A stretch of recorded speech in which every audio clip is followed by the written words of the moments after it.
இது நீ இருக்கும் நெஞ்சமடி கண்மணி, இன்று யாரடிச்சு வெண்முதடி கண்மணி.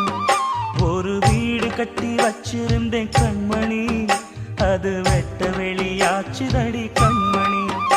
என்ன ஆனாலும் எண்ணம் மாறாதே, ஒன்ன சேராமல் உள்ளம் வாழாதே. ஒன்ன அணைச்சாலும் நினைச்சாலும் சுகந்தானம்மா. இது நீ இருக்கும், இது நீ இருக்கும் நெஞ்சமடி கண்மணி.